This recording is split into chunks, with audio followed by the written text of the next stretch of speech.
sejarah Daulah Islamiyah tahap yang kedua, yakni sejarahnya yang berlangsung di negara Spanyol lebih daripada 500 tahun. Bermula pada tahun 756 Masihi sehinggalah kepada tahun 1492 Masihi. Ia menjejak lebih daripada 700 tahun. Bismillahirrahmanirrahim.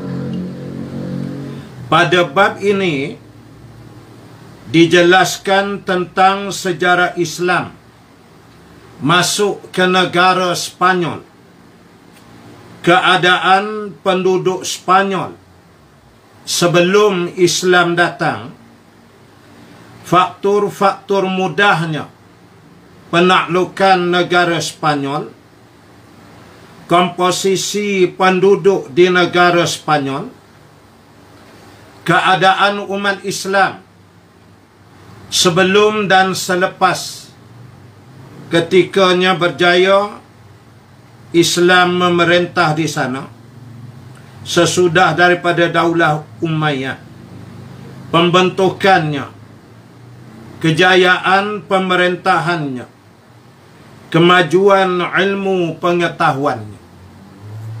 Seterusnya kita akan melihat sejarah kemunduran dan faktor-faktornya, sumbangan Islam bagi kemajuan dan kebangkitan Eropah pada masa itu hinggalah ke hari ini.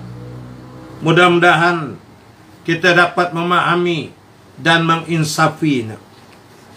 Sebagaimana yang telah disebutkan di dalam sejarah Bani Umayyah di Syria, bahawa Islam masuk ke Spanyol pada masa zaman Khalifah Al-Walid bin Abdul Malik, iaitulah pada tahun 705 sehingga 715 Masihi. Beliau merupakan salah seorang Khalifah Daulah Umayyah yang berpusat di Damaskus, dan Islam masuk ke Spanyol melalui Afrika Utara, di mana pada masa itu Afrika Utara telah pun menjadi negara takluk jajahan kerajaan Bani Umayyah pada masa itu. Islam masuk ke negara Spanyol ini melalui dua gerakan, yakni dua gelombang. Yang pertama, iaitulah pada masa Khalifah Al-Walid bin Abdul Malik, lebih kurang 2 tahun, 710 sehingga 712, kemudian 715. Kemudian yang pada masa Khalifah Umar bin Abdul Aziz, ini tahap yang kedua, pada tahun 717. Gelombang yang pertama ini dicatatkan dalam sejarah ada 3 daripada kalangan ketua turus tentera Islam yang terkenal dalam sejarah penaklukan bumi Spanyol ini. Pertama, Tharif bin Malik, di mana dia ni sebagai pasukan perintis, pasukan penyelidik. Dia lebih banyak membawa masuk perisik-perisik, intelijen untuk melihat suasana bumi Spanyol masa itu, bagaimana keadaan pemerintahannya, bagaimana suasana rakyat. Semua data-data itu dikumpulkan terlebih dahulu. Dia berangkat diutus oleh Musa bin Nusair pada tahun 710 Masihi, dan bersama dia masuk ke Spanyol masa itu jumlahnya lebih kurang 500 orang. Dia bukan sekadar pasukan penyerang sangat, tapi untuk menyelidik dan menjadi perisik di sana. Mereka berhasil menyeberangi selat yang berada di antara Morocco dan benua Eropah pada masa itu. Di antara pasukan Sarif adalah pasukan tentera berkuda. Dan mereka menaiki 4 buah kapal, ya, untuk bawa kuda ni. Dan kapal-kapal ini telah diberikan oleh seorang dari kalangan pemimpin keluarga Kristian, namanya Julian. Di mana dalam penyerangan yang pertama, Tarif bin Malik mendapat perlawanan yang keras, tetapi mereka menang. Ya, kerana maklumat-maklumat telah ada. Dan mereka membawa balik banyak sekali harta-harta ghanimah ke Afrika Utara. Ya, ini kejayaan perintis membuka jalan kehadiran tentera yang selepas. Yang kedua, ketua turut tentera yang terkenal yang masuk menakluk negara Sepanyol ialah Tariq bin Ziyad sebagai pasukan penakluk. Ya, apabila pasukan awal tadi dah buka jalan, yang ni masuk conquer terus. Mereka berangkat keluar menuju ke Sepanyol pada tahun 711 Masihi. Dia juga diutus oleh Musa bin Nusair dengan jumlah pasukannya seramai 7,000 orang tentera.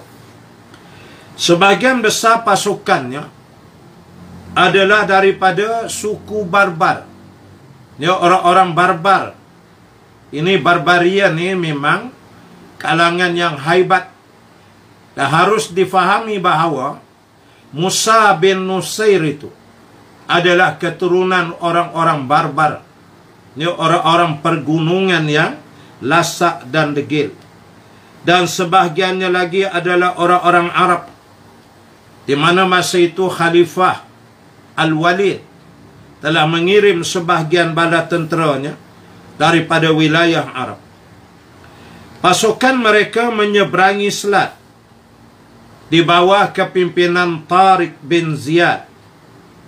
Sebuah gunung tempat pertama kali Tariq dan pasukannya mendarat dan menyiapkan pasukannya untuk melakukan penyerangan tersebut.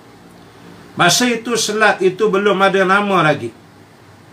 Oleh kerana yang memimpinnya adalah Tariq bin Ziyad, maka wilayah pergunungan untuk turun ke bawah tu dia panggil Jabal Tariq. Ya, Tariq itu nama dia.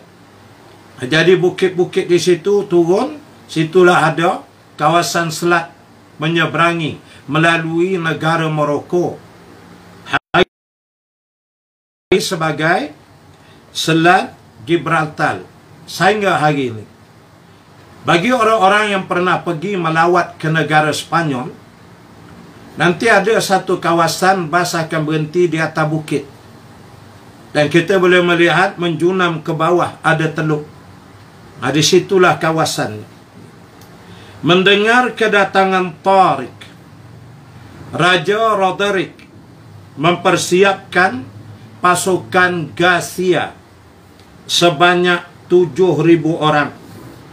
70,000 orang. Sebahagian menyatakan 100,000 tentera. Mereka dinanti oleh orang-orang Kristian itu. Termasuk juga di kalangan tentera Raja Roderick ini ialah tentera-tentera Yahudi. Itulah yang disebut oleh Allah dalam Quran. Walan tarda ankal yahudi wan nasara hatta tattabi'a millatahum. Sesungguhnya Yahudi dan Nasara itu tidak redha pada kamu sehinggalah kamu mengikut apa yang dibawa oleh mereka. Jadi gabungan Yahudi Kristian ini biasa dalam sejarah. Jadi jumlah mereka 100,000 orang. Ini jumlah yang sangat besar dibandingkan dengan tentera Islam pada masa itu. Lalu Musa bin Nusair yang mendapat maklumat ini, terus menghantar pasukan tambahan tentera Islam sejumlah 5,000 orang atas permintaan Tariq bin Ziyad.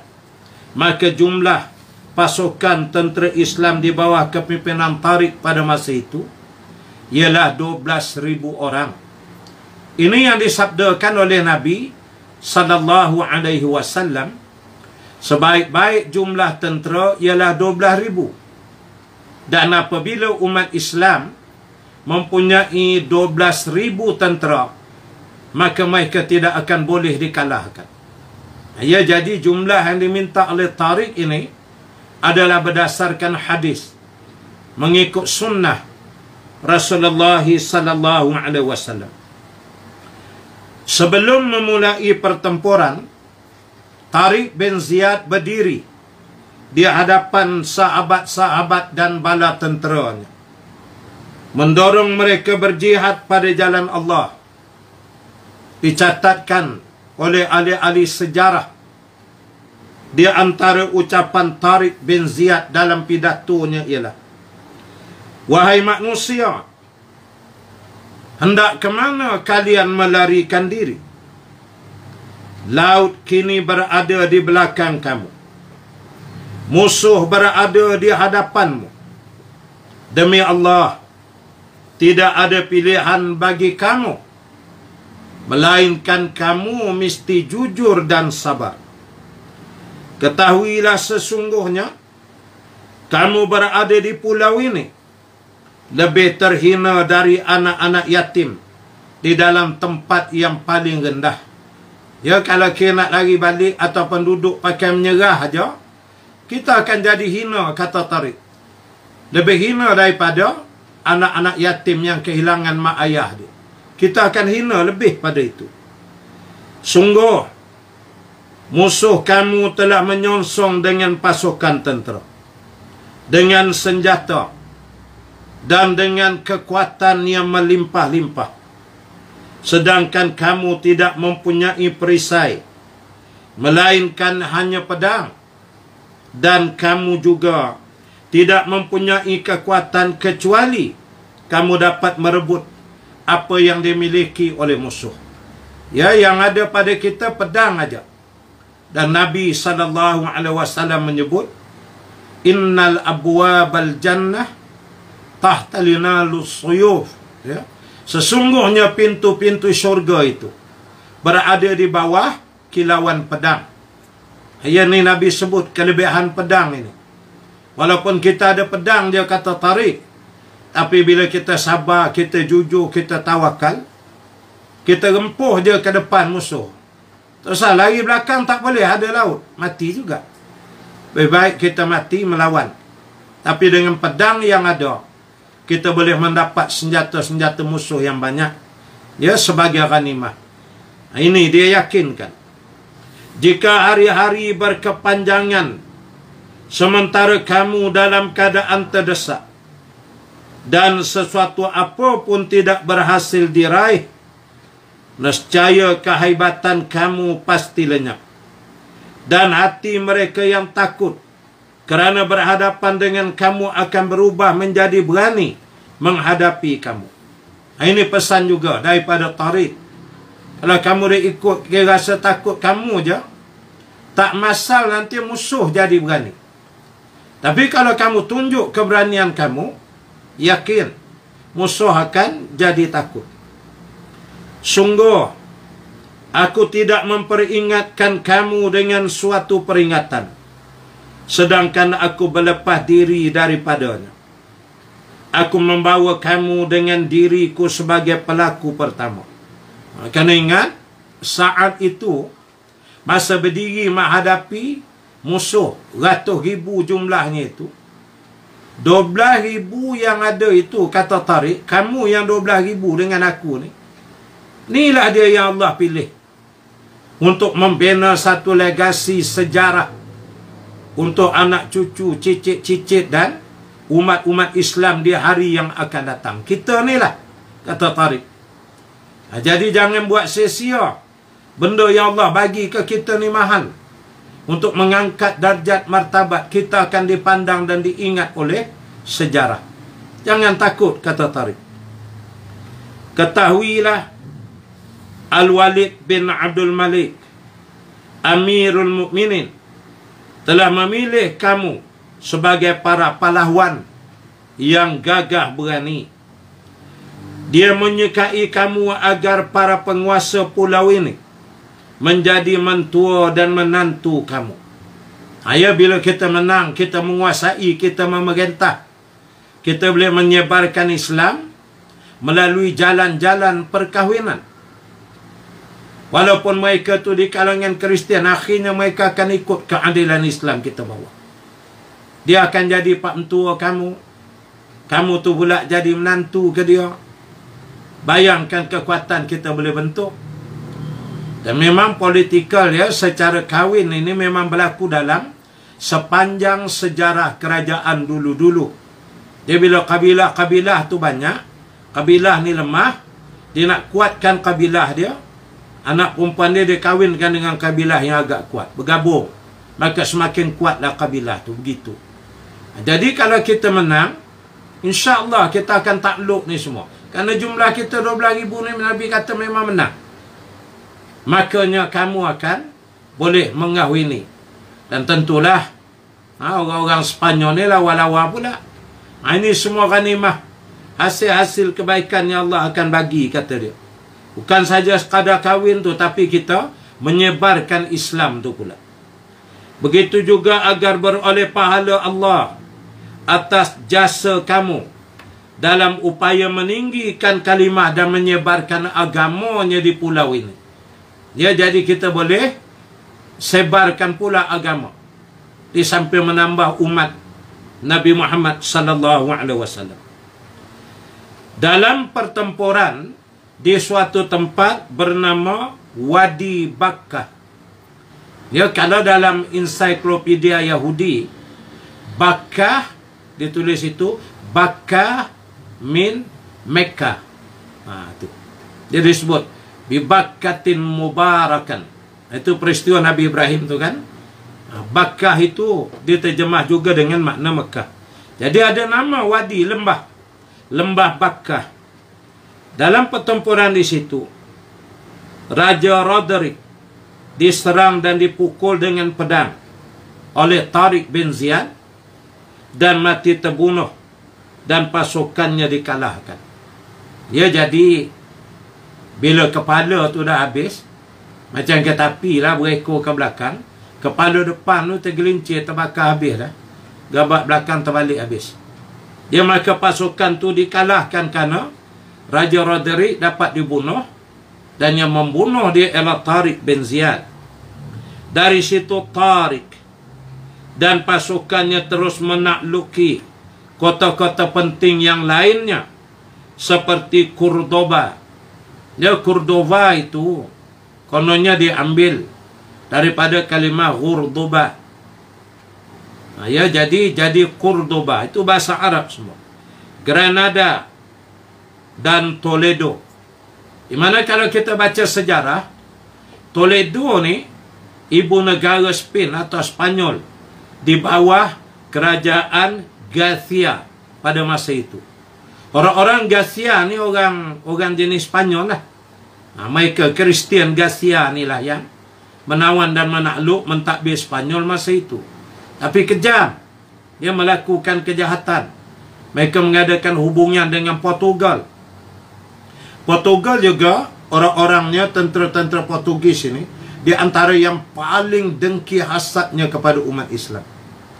Kalau baca sejarah kerajaan Islam negeri Melaka, Portugal dalam perjalanan nak pergi menyerang Melaka tu, 1511 tumbang jatuh tu, dia sempat singgah di beberapa pelabuhan yang umat Islam sedang berlabuh, ataupun dia bertembung dengan kapal umat Islam yang dalam perjalanan menunaikan haji. Mereka serang dan bunuh semua umat Islam. Mati syahid di perjalanan, kapal pun dibakar oleh mereka. Ini Portugis memang jahat. Jadi Spanyol Portugis ni dia memang geng. Sebab itu bila ada lawan bola Spanyol Portugal tu, Euro, anak tengok tu, anak kira lantak lah korang berkelahi sama korang gitu je. Kalau baca sejarah memang jahat sungguh. sejarahnya lah, ya. Ramai mereka bunuh. Tapi dapat, ya, ada yang mengatakan bahawa Roderick tidak sampai mati, melainkan hanya luka sahaja, lalu melemparkan dirinya ke lembah Bakka sehingga tenggelam. Jasadnya terbawa hanyut oleh air sampai ke Samudra Atlantik. Ya, ada yang mengatakan bila dia kena, dia tak mati, dia luka. Dia lari, dia guling-guling-guling, jatuh ke suatu tebing. Daripada Sepanyol ni, dia di atas bukit juga, ya. Makanya bila jatuh ke lembah tu, dia guling, masuk dalam sungai. Sungai ni bawa terus ke laut. Dan laut tu bukan laut yang kecil, ya, lautan Atlantik. Dicatatkan di dalam sejarah, selepas daripada itu tidak ada siapa yang tahu bagaimana penyudahnya Raja Roderick ini, kehidupan dia. Adakah dia hidup, dia bina balik kerajaan di tempat lain, wallahu alam. Dia tidak ada catatan dalam sejarah. Kemenangan yang dicapai oleh Tariq dan pasukannya dalam penyerangan pertama ini membuka jalan bagi penaklukan lebih luas lagi bagi Tariq. Selain itu, Musa bin Nusair merasa ingin turut serta untuk membantu pasukan Tariq. Dia yang menjadi pemimpin di kerajaan pusat pun naik semangat. Kalau macam ni tak apa, saya join sekali, kata dia. Itu yang kedua. Yang ketiga, pahlawan tentera Islam yang bersama ekspedisi masuk menakluk negara Sepanyol ialah Musa bin Nusair. Dia berangkat dengan pasukan besar menyeberangi selat pada tahun 712 Masehi, dan satu persatu kota yang dilaluinya dapat ditaklukkannya. Oleh kerana pemimpin di peringkat pusat, Raja Hadari itu telah mati terbunuh, maka menjadi lemahlah kerajaan dia. Gubernur-gubernur atau wakil-wakil kerajaan yang ada sudah semacam tidak ada riayah. Dia tidak ada perlindungan. Nak minta bantuan daripada tentera pusat pun, puluh ribu yang berkumpul pun habis dibantai oleh tentera Islam. Jadi mereka menjadi lemah. Menyebabkan Musa bin Nusair sambil lalu je dia acah, dia ugut, dia getak sikit je habis, dia tawan semua. Antaranya Sidonia, Carmona, Seville dan Merida. Dia dan pasukannya bergabung dengan Tariq bin Ziyad di Toledo. Ya, di Toledo. Selanjutnya keduanya berhasil menguasai seluruh kota-kota penting di Spanyol, termasuk di bahagian utara. Dia di bahagian utara Spanyol tu, daripada Saragossa sampailah kepada Navarre. Ini habislah. Makna dari hujung ke hujung, sukat jengkal, habis ditakluk oleh umat Islam pada masa itu. Pada saat mereka hendak melanjutkan pertempuran sampai ke pergunungan Pyrenees di utara dan selatan Perancis, datang panggilan dari Khalifah Al-Walid bin Abdul Malik untuk menghadap Khalifah di Damaskus dan melaporkan hasil penaklukan mereka. Dia, kalau kita buka peta sempadan Perancis tu, dia panggil pergunungan Pyrenees. Situ banyak pokok-pokok pine dan sebagainya. Itu dia punya entry point, ya, pintu awal untuk masuk ke kawasan negara Perancis. Dalam peristiwa peperangan dunia pertama, kedua, apabila ada negara-negara yang menyerang negara Perancis secara darat, ya, selain daripada mereka masuk melalui laut, melalui peperangan di laut yang terkenal, mereka masuk melalui darat. Darat itu juga di antara mereka memintas di kawasan pergunungan Pyrenees ini. Jadi masa itu dah nak gentar masuk dah. Tiba-tiba ada panggilan dia daripada Khalifah. Kerana boleh jadi mereka pun dah lama di Spanyol. Khalifah nakkan maklumat, ya, secara fresh. Jadi bagi tahu secara mulut. Andai kata panggilan ini tidak dapat diperkirakan, mereka akan dapat menakluk seluruh Spanyol sampai ke Perancis dan Itali, bahkan seluruh negara Eropah Barat. Kalau tak dipanggil, ini tak di Allah ya. Kalau mereka gerak terus, tembus sahaja Perancis, maka pecahlah pintu masuk ke Itali. Dapat Venice Itali itu dengan pelabuhan segala apa situ, maka daripada Itali itu akan terus habis satu Eropah tu, habis semua. Sebab itu orang-orang yang membuat lawatan ke Eropah kalau hari ni lah, memang kalau mereka pergi naik kereta api ke atau naik bas ke, tapi berduit banyak sikit lah, mereka boleh rentah pergi sampai ke Perancis tengok Eiffel Tower, pergi ke Itali. Dia dekat-dekat je. Ya, kalau lah khalifah tidak memanggil, nescaya habis dah semua. Mengingatkan mudahnya menakluk Spanyol pada masa itu, kerana keadaan sosial, politik dan ekonomi mereka rapuh dan sangat menguntungkan pasukan Islam. Pada masa itu, ekonomi mereka jatuh. Bila jatuh ekonomi, cukai yang dipungut dah tak banyak.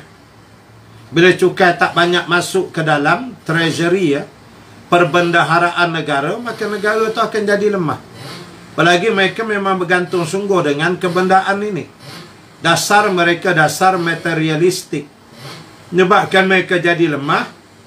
Sedangkan tentera Islam, mereka masuk dengan iman, dengan takwa di hadapan Allah Subhanahu wa taala, menyebabkan tidak terkalahkan tentera Islam di masa itu. Sebab itu kalau pergi pun masuk ke Perancis memang dapat. Seterusnya Itali, maka terbukalah semua pintu-pintu ke Eropah. Gelombang kedua penaklukan Spanyol di masa pemerintahan Khalifah Umar bin Abdul Aziz, dan ini berlaku pada tahun 717 Masihi. Sasarannya untuk menguasai pergunungan Pyrenees dan Perancis Selatan. Pimpinan pasukan ini diberikan kepada As-Samah, tetapi usahanya gagal dan dia terbunuh pada tahun 702 Masihi. Jadi katakan bila Spanyol tu dapat, dan sempadan tu tak jauh dengan Perancis, maka banyak provokasi sempadan dilakukan oleh tentera-tentera Perancis. Ya, mereka pukul lari, mereka buat ambush kepada pasukan dagang macam-macam. Jadi itu kena buat clearance. Sebab itu Umar bin Abdul Aziz hantar tentera pergi ambil bahagian ni. Duka citanya As-Samah ni mati syahid, dan tenteranya dikalahkan oleh tentera Perancis ketika itu. Selanjutnya, masih ketika zaman Bani Umayyah, pimpinan pasukan tentera diserahkan kepada Abdurrahman bin Abdullah. Namun penyerangannya ke Perancis juga tidak berhasil, dan tentera-tenteranya terpaksa berpatah balik, bertahan di negara Spanyol. Ya, jadi tak mudah juga nak masuk tu. Sebabnya bila satu demi satu bandar di Spanyol tu dapat ditawan oleh tentera Islam, tentu berita tu sampai ke Perancis kan. Maka mereka tu dah bersedia dah. Apa-apa dia orang datang je kita bertahan. Dia dah agak dah. Itu yang menyebabkan agak sukar. Ya, kerana ada persediaan mereka. Dengan demikian dapat dikatakan bahawa penyerangan pasukan Islam ke Spanyol hanya berhasil pada penyerangan gelombang yang pertama. Sedangkan gelombang kedua gagal. Ini yang zaman Umar bin Abdul Aziz. Kerana suasana sosial politik serta ekonomi yang sudah berubah, walaupun hanya dalam rentang waktu yang sangat singkat, lebih kurang 5 tahun, 712 ke 717. 717 Umar bin Abdul Aziz naik. Dalam 5 tahun ni rupanya Perancis dia build up ekonomi dia. Ya, jadi dia punya kekuatan menyebabkan tidak mudah untuk diserang dan ditawan. Yang ni kata mereka sangat-sangat dikesali Ya, kalaulah tidak khalifah memanggil balik tadi, lama dah dapat ditawan Perancis, Itali dan wilayah Eropah Barat. Dulu Spanyol sebelum Islam masuk berada di bawah kerajaan Romawi. Dia kadang-kadang disebut Byzantium. Dia ada dua pahlawan dia yang terkenal dalam sejarah. Kalau di darat namanya Ben-Hur. Namanya Heracles. Itu di darat. Kalau di laut namanya Ben-Hur. Itu memang dalam sejarah ini dua yang sangat terkenal. Tapi semua mereka ni ganap dipukul habis dia oleh tentera Islam dalam sejarah. Bangsa Romawi dapat menguasai semenanjung itu, yakni wilayah negara Spanyol ini pada tahun 133 Masehi. Di masa pemerintahan mereka ini masuk pula sejumlah besar orang-orang Yahudi. Ya, kita kena sedar Yahudi ni merupakan bangsa yang bila dilaknat oleh Allah, mereka tak ada negara. Dia berterabur seluruh dunia. Sebab itulah akhirnya mereka dapat Palestin, mereka berkumpul di sana. Mereka hadir ke Palestin bukan untuk hidup, tapi untuk dikuburkan oleh umat Islam di sana, kata ulama. Namun saat ketika mereka tidak punya negara ini, mereka bertebaranlah di mana-mana di atas muka bumi ini. Maka antaranya mereka hadir dan datang ke negara Spanyol. Suku-suku Vandal pada abad ke-5 dapat menyerang bangsa Romawi. Sejak itu nama Spanyol berubah menjadi Vandalusia. Ini Vandalusia ini diambil daripada kalimah Vandal. Ia nama kabilah yang berjaya mengalahkan sebahagian tentera Romawi lalu mereka tawan wilayah itu. Ditukarlah nama tu kepada Vandalusia. Kemudian bila datang sahabat-sahabat, datang generasi tabi'in, tentera Islam masuk, berjaya menawannya, maka mereka ubah. Daripada Vandalusia itulah menjadi Andalusia. Ya, negara Andalus. Ya, M. Nasir ada buat lagu Andalusia kan. Andalusia itu dari kalimah Vandalusia. Ya. Pada awal abad ke-6, lebih kurang 507 Masehi, suku-suku Gazia Barat telah dapat pula menyerang Spanyol dan mereka menyisir bangsa Vandal ke Afrika. Dihalau. Bangsa Gazia kemudian dapat mendirikan pemerintahan yang kuat di Andalusia sampai berubah menjadi bangsa yang lemah disebabkan bermaharaja lelanya perhambaan, kepincangan ekonomi kerana petani dan pedagang diwajibkan menanggung cukai yang memberatkan dan pemaksaan agama Kristian kepada penduduk. Ya, ini kejahatan mereka. Mereka memaksa kalau orang Islam masuk Kristian, kalau yang bukan Islam masuk Kristian juga, walaupun Yahudi ada agama dia, atau orang-orang barbar yang tidak beragama dipaksa masuk Kristian. Bukan sedikit ya ketika jatuhnya kerajaan Islam Andalus, nanti kita akan tengok.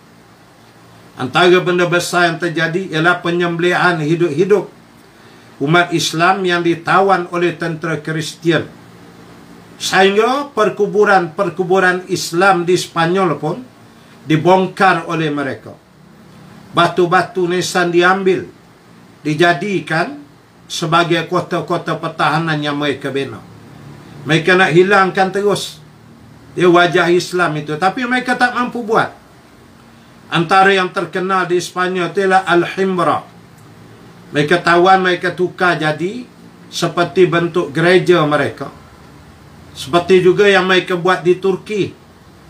Tapi mereka tak mampu nak menghapuskan tulisan-tulisan khat yang ada di dinding-dinding di Alhambra ataupun di Blue Mosque, ya, Masjid Biru di Turki itu. Mereka tak mampu nak menghapuskannya kerana mereka melihat keindahan seni khat, seni bina Islam itu. Maka sebahagian yang mereka terpaksa kekalkan. Itu kehebatan Islam ini. Jadi mereka paksa, mereka jual beli manusia menjadi hamba. Kemudian cukai-cukai yang banyak dikenakan ke atas para petani. Maka ini semua mewujudkan rasa tidak puas hati di kalangan rakyat. Mulailah jadi penentangan itu terjadi dan mereka tidak akan menyokong kerajaan seperti ini. Para hamba dipaksa wajib bekerja di ladang-ladang pertanian milik para penguasa. Lapisan menengah masyarakat Sepanyol dipaksa menanggung beban sebagai sumber pendapatan dan belanja negara dengan berbagai jenis cukai dan pihak yang menghimpun kekayaan untuk diserahkan kepada penguasa-penguasa. Para hamba dipaksa tentunya dengan upah yang terlalu sedikit atau tak ada upah langsung. Dia menjadi buruh-buruh paksa di ladang-ladang milik mereka. Golongan-golongan pertengahan. Boleh jadi dia cikgu, dia guru, dia boleh jadi ahli perniagaan, juru teknik, apa yang kerja-kerja sederhana ni. Dipaksa dengan bebanan-bebanan perbelanjaan yang berbagai-bagai. Semua hasil itu dikumpulkan, diserahkan kepada pemerintah. Ya, artinya terjadi kezaliman ke atas rakyat ketika mereka memerintah.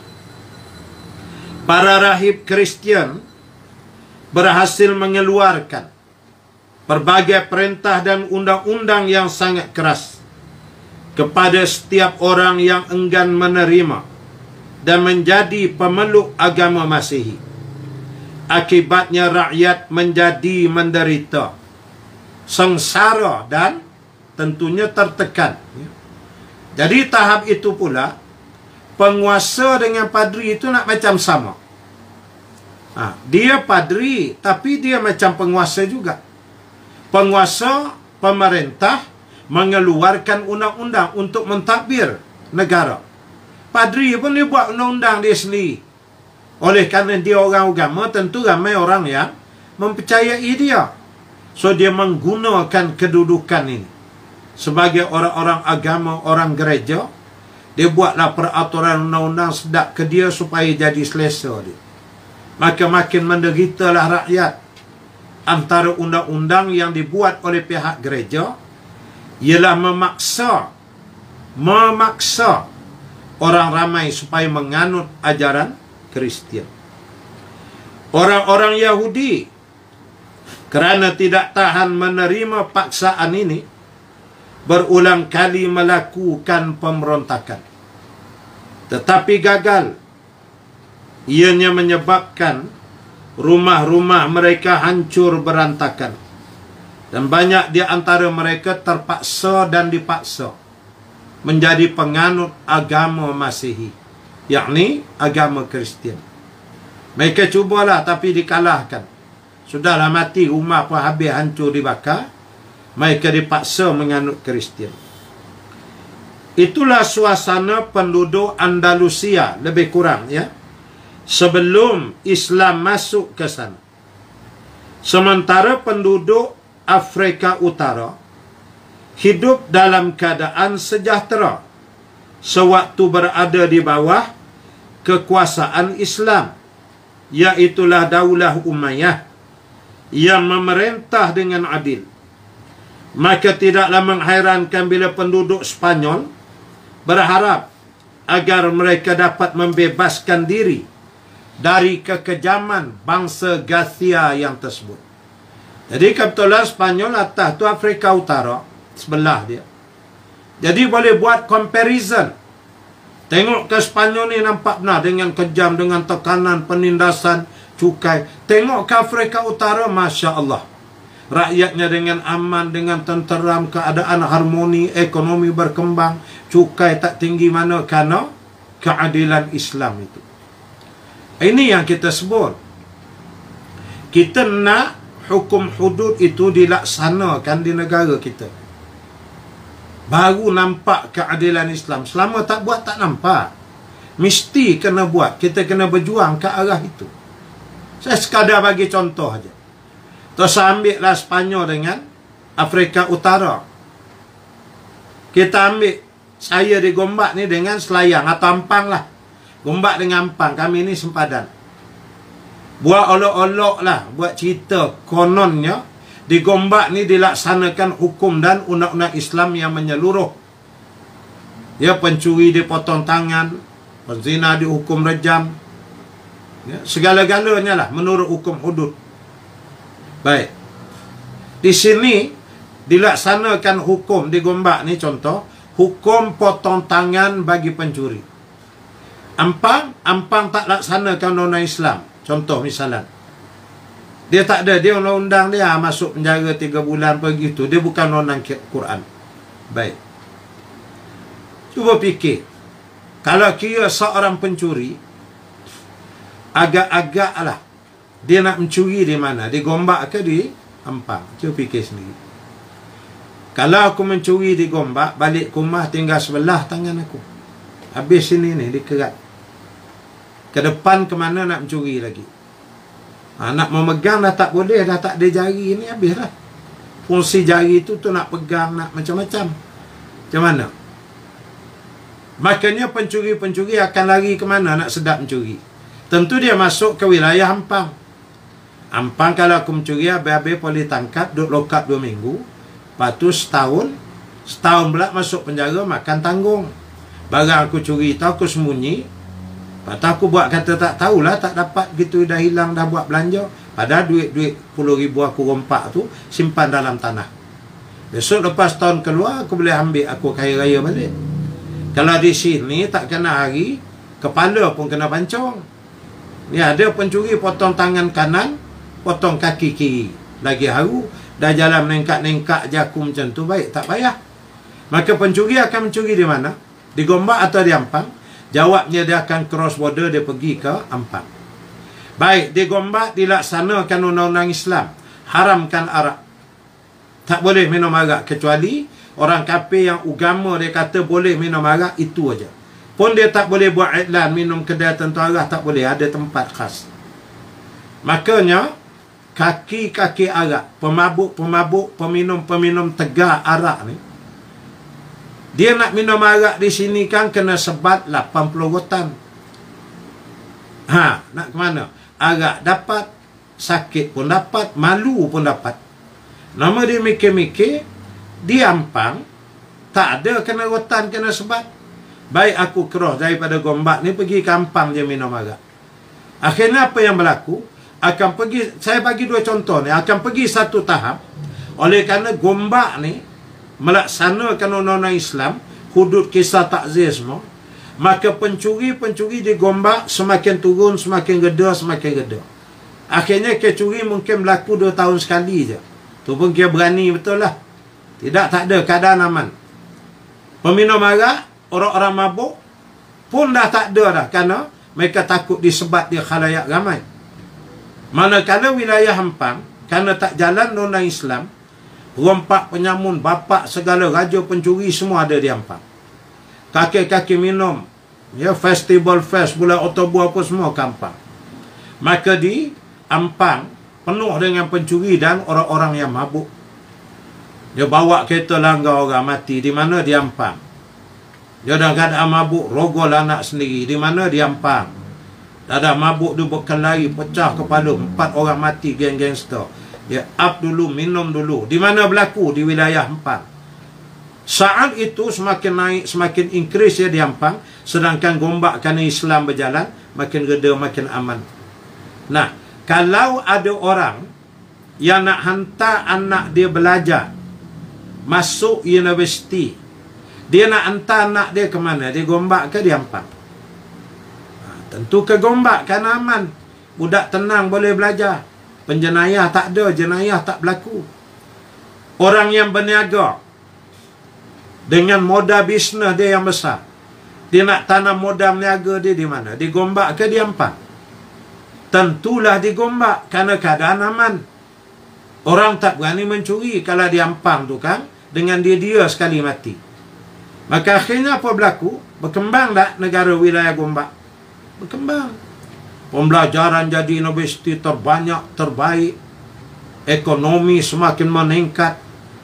Cukainya rendah. Lepas tu dengan sistem zakat. Ada fidyah, ada sedekah. Ya, ada jariah. Rakyat miskin dijaga. Maka harmoni. Orang makin datang lama berkembang.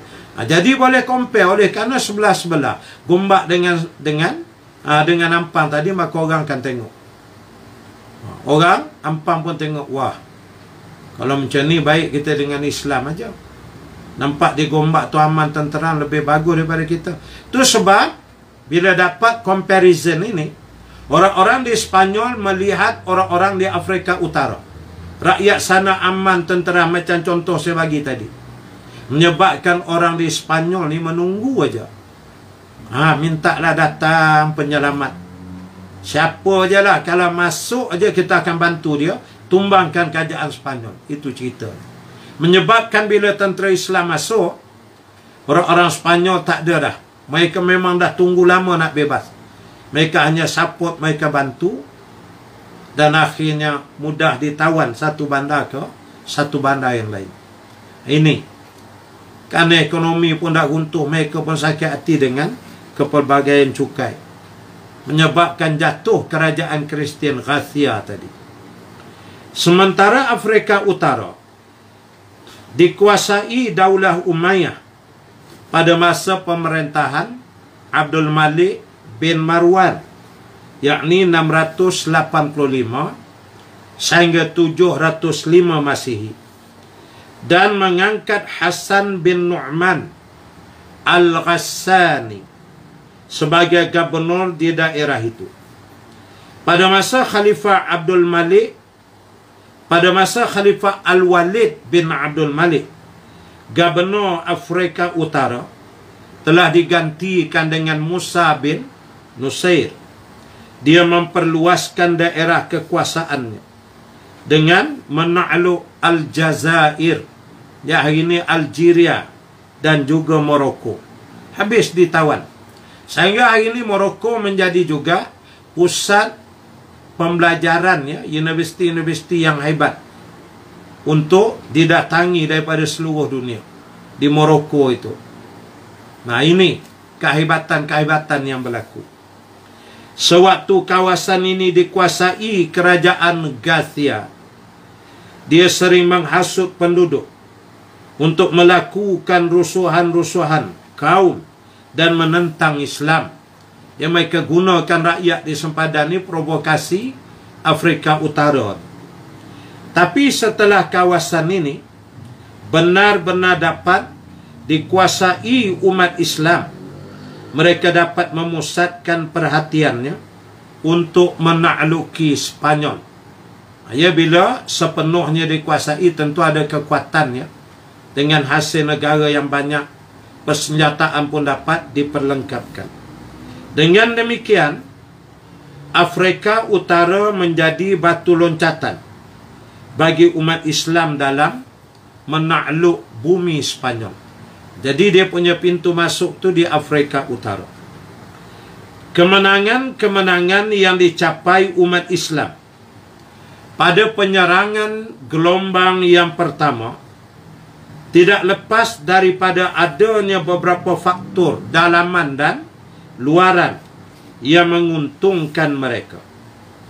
Faktor dalaman adalah suasana umat Islam, mulai dari penguasa, tokoh-tokoh pejuang dan prajurit Islam yang ikut bersama dalam penaklukan Spanyol merupakan orang-orang pilihan. Para pemimpin adalah tokoh-tokoh yang kuat. Pejuang dan prajuritnya sangat lasak, bersatu, berani dan tabah menghadapi tantangan, kerana dimotivasikan oleh ajaran Islam untuk berjuang pada jalan agama Allah Subhanahu wa ta'ala.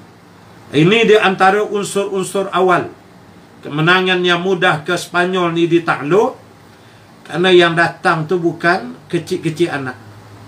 Sahabat-sahabat, mungkin keturunan para tabi'in apa semua.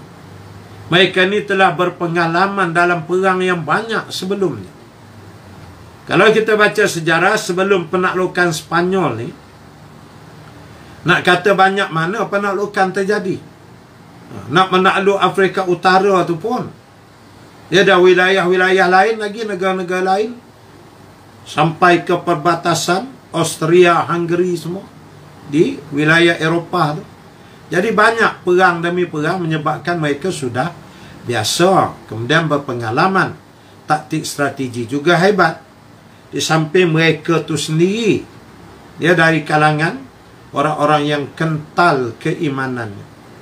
Ketidakmasakan 12,000 bertahan tepi laut, mengempuh 100,000 tentera Kristian di bawah pimpinan Raja Hedorik tadi. Cuba kita fikir. Ya. Ini yang pertama unsur faktornya. Sedangkan faktor luaran adalah suasana keagamaan, sosial, politik dan ekonomi negeri Spanyol dalam keadaan rapuh dan menyedihkan. Kebetulan umat Islam masuk tu ekonomi tengah down habis. Suasana kelang kabut, keadaan kepimpinan pemerintahannya adalah huru-hara. Suasana keagamaan, kerajaan Garcia tidak toleran terhadap aliran agama yang dianut oleh penguasa, iaitu aliran monofisit. Penganut agama Yahudi yang merupakan sebahagian besar dari penduduk Spanyol dipaksa dibaptis menurut agama Kristian yang tidak bersedia, diseksa dan dibunuh secara kejam. Memang berlaku cara pembunuhan zaman dulu dahsyat. Antaranya saya pernah melengok dalam sejarahnya.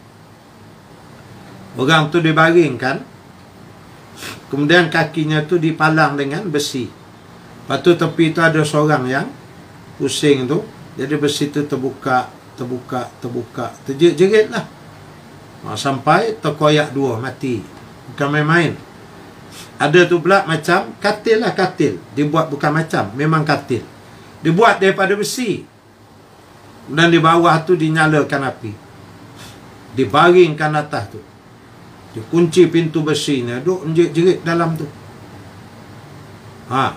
Dia tak bagi mati pula. Gaya-gaya nyawa nak habis, dia keluarkan.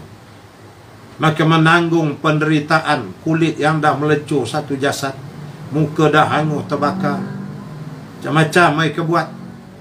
Yang ada yang dia pusing pakai skru di sini.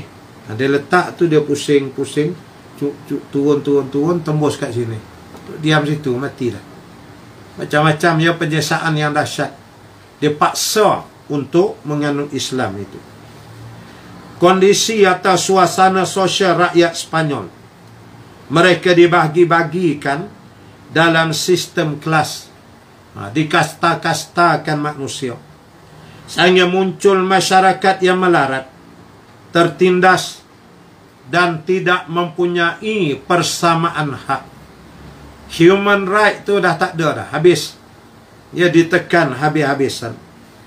Dalam suasana seperti ini, kaum yang tertindas memang sangat menunggu-nunggu kedatangan juru pembebas. Dan juru pembebas itu mereka temukan dari kalangan orang-orang Islam.